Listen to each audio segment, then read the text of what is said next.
Assalamualaikum warahmatullahi taala wabarakatuh. InsyaAllah pada hari ini biasanya kan saya akan bertazkirah, ya.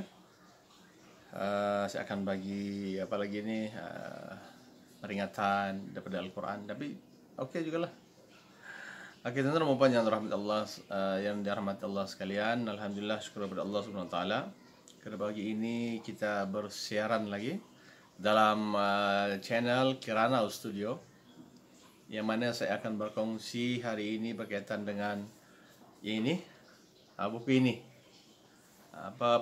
Buku ini ialah sebenarnya kumpulan-kumpulan cerpen Seekor Pipit Sakuntum Mawar oleh Siti Aisyah Ahmad Saad.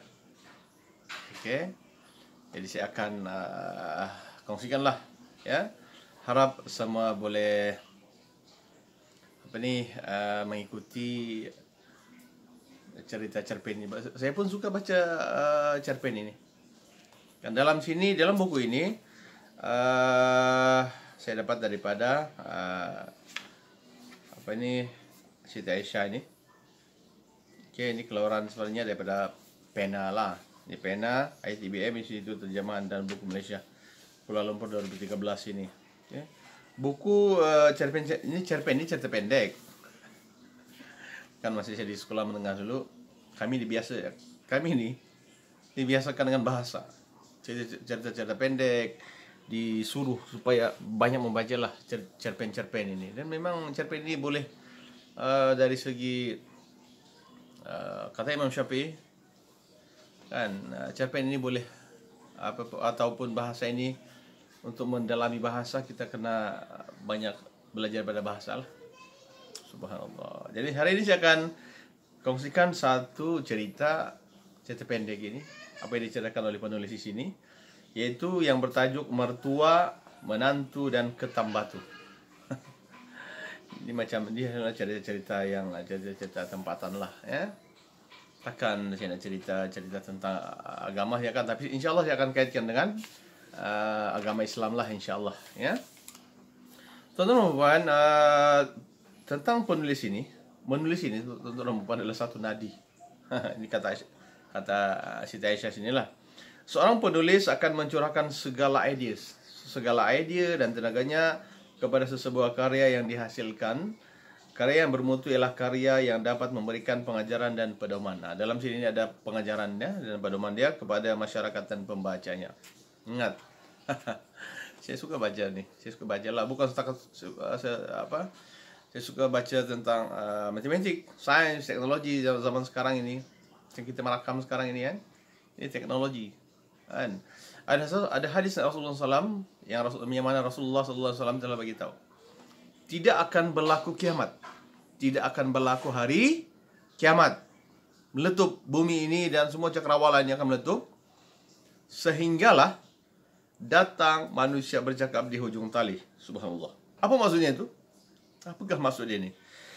Ini menunjukkan bahawa pada akhir-akhir ini, zaman nanti manusia akan bercakap di hujung tali, itu menggunakan telefon lah. Dan tidak akan juga berlaku hari kiamat, sehinggalah bukit-bukit di Mekah, di Madinah ini berlubang-lubang. Subhanallah. Itu kata Rasulullah SAW. Dan tidak akan berlaku hari kiamat juga sehinggalah terbitnya 1 jam tinggi di Mekah tanah. Subhanallah. Dan macam-macam lah Rasulullah beritahu akan berlaku. Itu tanda-tanda kiamat lah. Okey, itu kita jika dikaitkan dengan agama Islam lah, daripada Rasulullah SAW, dari Muhammad SAW. Jadi memberi pengajaran dan pedoman kepada masyarakat yang membacanya. Begitulah, ya. Dan hal ini kerana penulisan mampu mempengaruhi pembacanya. Kalau kita membaca, tuan-tuan, berapa ramai orang yang membaca ini, orang yang menulis ini, berapa ramai orang telah terpengaruh.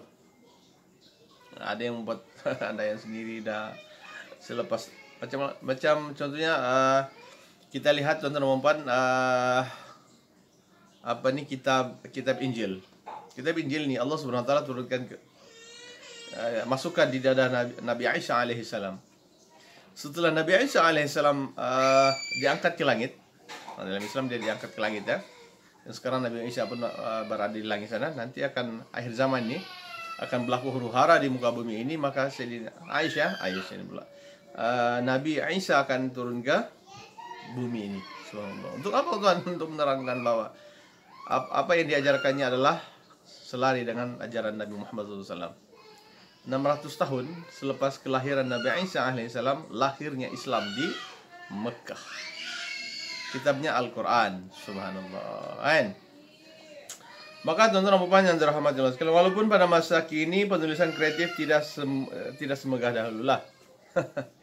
Buku sekarang tuan-tuan dan puan, penulisan itu sebenarnya oke. Masa saya ambil master nih, kami diajar untuk menulis ide-ide yang ada. Jadi untuk PhD pun sama, membina satu ilmu yang ada, yang empirical, yang ada data-data dia. Yalah. Namun masih ramai pencinta seni yang memerlukan karya-karya sastra bagi memenuhi keperluan intelektual dan emosi.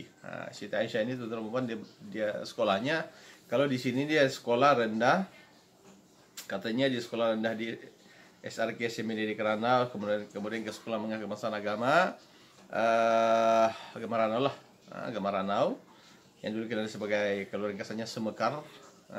Sekolah saya, inilah sekolah saya. Dan saya ini generasi kedua di sana. SMK Muhammad Ali ini, SMK Agama Ranau ini, dan melanjutkan pengajian dalam jurusan ijazah sarjana muda sastra dalam bidang sejarah dan pengajian Islam.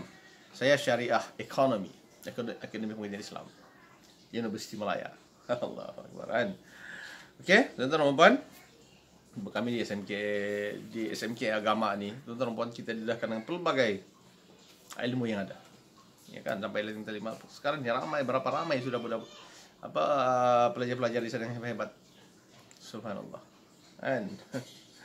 Tuan-tuan dan puan yang dirahmati Allah sekalian, kumpulan cerpen dihasilkan bertujuan memberikan gambaran dan pemikiran baharu yang diselipkan dalam setiap cerpen. Selain itu, kumpulan ini juga mencerminkan aneka pengalaman dan ide yang diperolehi penulis sepanjang kehidupan sebagai penulis, pelajar, dan sebagai seorang guru. Jadi sebagai seorang guru lah. Sebanyak 13 cerpen yang akan dikongsikan di sini. Sebagian cerpen sudah tersiar pun di majalah sebenarnya, Tunas Cipta, majalah Wadah, News, Sabah Times, Utusan Borneo, dan Jendela Sabah. Semoga cerpen ini menghadiahkan sesuatu kepada pembaca, baik dari aspek jasmani maupun rohani. Segala yang baik adalah kurniaan daripada Allah SWT. Itu kami diajar, tuan. Kalau dalam agama Islam ni, yang baik itu datangnya dari Allah Subhanahu Wa Taala, dan kekurangan itu pada diri sendiri. Kita sebagai makhluk, hamba, banyak kekurangan. Semuanya datang dari Allah Subhanahu Wa Taala. Itulah yang hebat. Okey, saya akan teruskan dengan cerita tentang mertua, menantu, dan ketam batu. Subhanallah. Ya, kehidupan tidak lengkap tanpa pasangan. Subhanallah. Setiap insan dalam dunia mempunyai pasangan yang telah ditentukan. Allah Subhanahu Wa Taala telah tentukan, ya.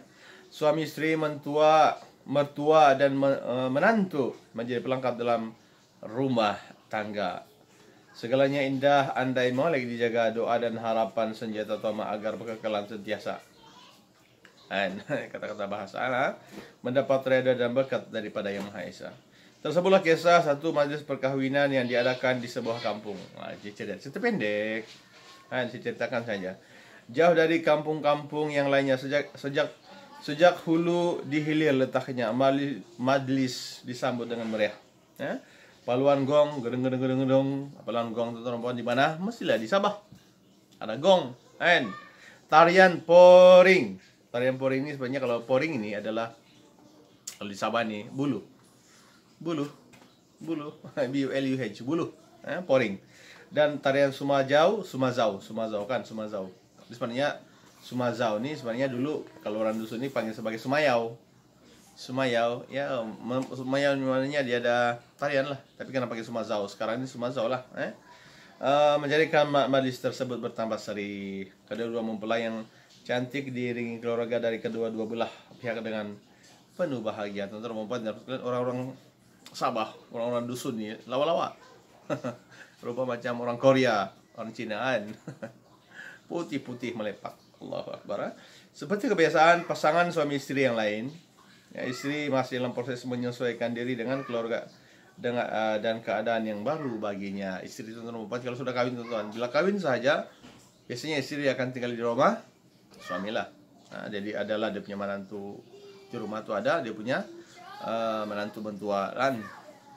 Jadi istri seorang yang pemalu dan agak pendiam, tuan perempuan, dalam kehidupan rumah tangga. Nasihat saya lah, apabila mau kawin, perkahwinan itu tuan perempuan mesti kena ada ilmu. Pertama sekali dalam hati kita ini, dalam kita mesti ada etikad bahwa akidah itu nomor satu. Taat kepada Allah SWT, kedua taat kepada Rasul, taat kepada orang tua, kemudian belajarlah ilmu rumah tangga ini. Tentu banyak dalam Islam sudah diajar tuh. Tingkatan 45 sudah diajar tentang ilmu perkahwinan. Sekolah menengah sudah ada dalam pafaan. Jadi ditakdirkanlah istri dia ini seorang yang pemalu dan pendiam. Hanya apa yang terukir senyuman.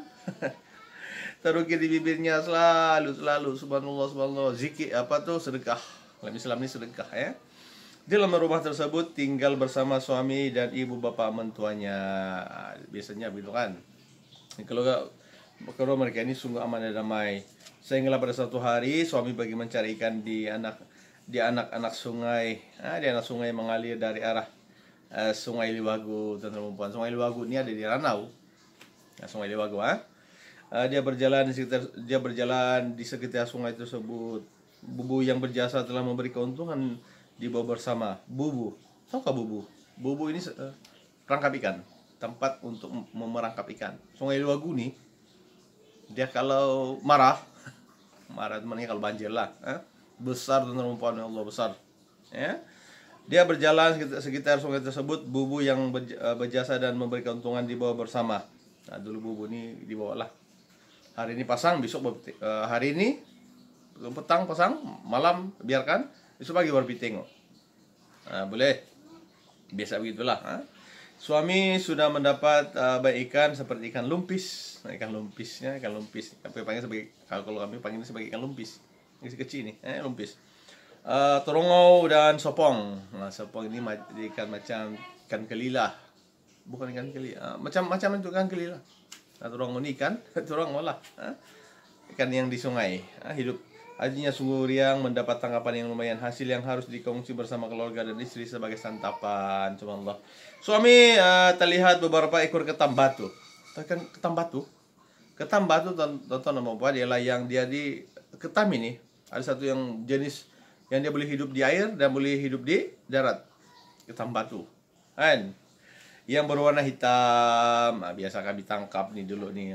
Panai masuk di dalam air nih. Kan? Cengkeranya berkilat seperti kasut yang digilap perapi. Kasut hitam kan. Digilap guna lagi yang warna hitam tuh. Berkilat tuh, betul tuh. Suami memang gemarkan ketam batu. Dia mengangkat batu-batu yang menjadi tempat persembunyian ketam-ketam tersebut. Dia mengambil beberapa ekor ketam yang besar dan memasukkannya dalam raga buluh yang juga dikenali sebagai wakid. Nah, kami panggil wakid lah. Wakid ini tempat isi apa-apalah. Durian kah, padi ke wakid, ya? Dibuat daripada buluh. Suami sungguh gembira. Dia pulang dengan senyuman meleret hingga ke telinga. Ya Allah, banyak batuan.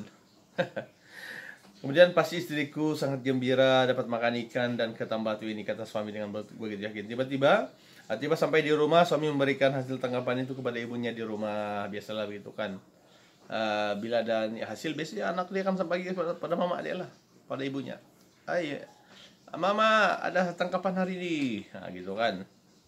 Jadi ibu masak ikan dan ketam batu dengan berhati-hati. Ibu masak sup ketam yang lazat dengan niat murni untuk menjamu dan menggembirakan menantunya yang satu. Mananya menantulah. Akhirnya sup ketam tersedia. Asap panas. Asap yang wap panas nih. Kalau panas, sedap. Sup terapung di udara. Aromanya menyelir masuk ke seluruh ruang rumah. Ibu bertambah suka dan bangga. Subhanallah. Apabila tiba masa makan malam, ruang makan mereka ini di kalian dulu zaman lalu ini, sebelum ada listrik ini, dikenali sebagai lampu solong. Solong ini macam yang ada lampu kemayan lah. Solong lah. Atau juga dikenali sebagai kalau yang dulu dikenali sebagai damar. Adalah lampu sedikit. Getah damar itu diletakkan di dalam sebiji batu yang melengkung di dalam sebuah lesung batu yang sangat bulat. Lampu damar ini menerangi ruang makan apabila dibakar dengan api lampu itu samar-samar. Bisa samar-samar kan. Kemudian namun haruman hidangan yang lezat itu menyebabkan mereka tidak menghiraukan kegelapan yang sudah berkurun mereka alami. Zaman lalulah, ibu pun memanggil seluruh ahli keluarga makan bersama, termasuklah menantu barunya. Istri sangat pemalu. Dia hanya melihat ikan makan yang dihidangkannya oleh ibu mentuanya. Sebenarnya dia gemar makan sup ketam batu yang dihidangkan. Siapa dia suka ketam? Siapa punya budak kalau makan ketam? Oh, ketam nipa lah, nipa ataupun ketam yang di laut kan ada, ya sedap tuh. Ya. Kemudian namun dia tidak mahu untuk mengambilnya. Ibu mempelawa menantunya untuk mencoba sup ketam yang dimasak dengan rasa cinta seorang ibu. Biasalah begitu kan. Makanlah, makan. Jemputan rasalah sup ketam itu masih sedap pelawa ibu. Sebenarnya ibu, nenek moyang kami tidak makan ketam. Nenek moyang dibilang dia punya istri. Saya pun ikut-ikut dengan kebiasaan itu, bohong istri. Sambil wajahnya tunduk di bawah. Ibu pun tidak berkata apa-apa lagi. Istrinya begitu. Kami ini keturunan tidak makan tambah tuh, bah. Hati yang kecewa namun ditahannya dengan wajah yang tetap mengukir senyuman. Aku tidak balah, dibilanglah ibu dia kan. Dia hanya mendiamkan diri sambil memperhatikan anak dan suaminya menikmati makan dengan penuh selera. Ibu pun memahami keadaan menantunya itu. Dia pun oke lah, kalau tidak makan tepelah, silakan. Setelah selesai makan malam, ibu membersihkan pinggan mangkuk dan menyimpan lebihan sup ketam batu di dalam belanga yang dipanggil tukuran. Tukuran kan, belanga itu tukuran. Dia meletakkan belanga, tahu belanga? Belanga panggil ini belanga kalau di rananya tersebut di atas para-para di dapur. Kalau di dapur nih, para-para itu tahu para-paraan. Para-para nih yang dulu ditonton apaan? Bila kita buat tempat masak, kan dia letak tanah, letak tungku, masak, di atasnya ada para-para. Taruh para, meletak makanan, supaya kucing dia ambil kali. Allahu Akbar. Jadi pada malam tersebut setelah seluruh ahli keluarga tidur di mimpi yang indah, istri yang tidak sedap hati masih belum dapat melepaskan mata. Dan suaminya pula sudah tidur kekenyangan dan tidak mempedulikan istri yang masih belum tidur karena teringat akan sup ketam yang ditolak tadi. Istri itu sebenarnya tak ingin menjamah sup ketam yang dihidangkan oleh ibu mentua tadi. Allahu Akbar. Kan tapi dia malu untuk makan di hadapan suami dan mentuanya. Istri tidak dapat menahan keinginannya. Oh, cerita pendek. Dia teruskan menuju ke dapur. Lampu solang yang tadinya bercahaya terang tidak lagi memberi sinar. Di keadaan rumah tampak gelap seperti malam yang tidak terangi bulan dan bintang. Apalagi kalau gelap, dalam rumah tidak ada lampu, tidurlah ya bagusan. Jadi istrinya ini tadi pun melangkah pelan-pelan seperti pencuri. Pencuri perempuan, dia punya sifat apa? Relax. Dia boleh dengar suara dia nih. Yang mencoba masuk ke rumah orang. Dia berjalan perlahan-lahan di atas lantai buluh. Dulu kan rumah dia buat buluh, lantai buluh, dinding buluh, atap nipah. Allahu Akbar. Dia berjalan perlahan-lahan di atas lantai buluh rumahnya agar seisi rumah itu tidak terjaga. Apabila sampai di dapur, dia meraba-raba poli belanga yang ada di atas para-para. Oh, ini sup ketam batu. Dia meraba-raba. Oh, ini sup ketam batu ini. Kata istrinya dengan gembira. Dia mengambil kaki dan badan ketam batu itu satu persatu lalu makannya. Istri tersenyum puas. Iyalah kan dapat makan. Tanpa disadari ibu juga terjaga oleh delapan kakinya delapan tadi itu. Allahu Akbar. Ibu bangun daripada tidur dan mengambil getah damar yang menjadi penerang malam. Dia membakar damar menuju ke dapur. Terkejut kan ibu, terkejut. Siapa yang berjalan nih? Ibu tadilah. Istri tengah delapan kaki menuju ke dapur. Dia berasa sangat takut. Bagaimana kalau mereka tahu yang aku lakukannya? Pasti akan malu nih, kata istri dia. Hati dia lebih percakapan. Dia terus menelan semua isi ketam batu yang masih di mulut tangannya. Tanpa disadari kulit kita tersangkut di kerongkong. Istri merangkuk kesakitan. Ibu bergegas dapur. Ceritakan. Dia terkesima. Siapa terkesima? Mestilah ibu yang terkesima. Melihat menantu di dapur kesorangan. Apa kau buat di sini? Bilang, apa kau buat di sini? Tanya si ibu dengan rasa heran. Saya tertelan kulit ketam batu, ibu. Dia bilang, Tadi kata tidak mau makan, kata ibu dengan sinis. Ibu membantu menantunya mengeluarkan ketam batu yang sangkut di kerongkong. Akhirnya kulit ketam batu berjatuhan. Istri menjadi sangat malu dan takut.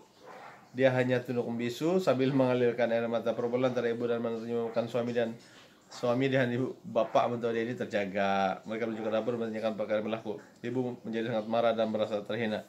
Dia menyuruh menantunya kembali ke rumah. Ibu bapaknya sebelah sudah menjadi terasam dusunnya. Orang dusun kan tidak sikap berpura-pura dan berbohong adalah satu yang tidak baik. Oke? Jadi istri yang menginginkan nenek moyang dalam penipuan umpama menghina keluarga mereka. Ibu juga tidak mahu anak menantunya punya sikap yang meninggi diri dan merendah-rendahkan cara hidup orang lain. Hanya istri dan suaminya terpaksa berpisah hanya karena menantu, menantu dan kata mbak Allah. Ini kisah rakyat lah kan. Jadi dalam Islam teman-teman puan, saya ulaslah tentang dalam Islam ini bila berkahwinan teman-teman puan, dia perkahwinan nih pokoknya dalam Islam sebelum untuk anak ini kita kena ada itu ilmu rumah tangga. Islam ajar ya ilmu rumah tangga teman-teman puan seperti sebelum menjadi ibu kita kena kedua-dua laki dan perempuan ini kena ada ilmu akidah Allah Tuhan kita kan. Yang kedua kena ada ilmu akhlak, belajar tuh akhlak kan, menghormati orang, akhlak bekerjasama, rasional, bekerja rasional, tidak berbohong, apalagi kemudian dalam adab apabila kita sudah berkahwin adab apa yang kita buat. Islam ajar tuh adab tidur, ada makan dan sebagainya lah, dan tidak boleh berbohong. Macam yang dalam cerita ini ada yang suruh bohong kan. Dia tidak bagus, dia menghina orang di sini. Kemudian dia kena sebelum perkahwinan nih kita kena belajar kemahiran, skill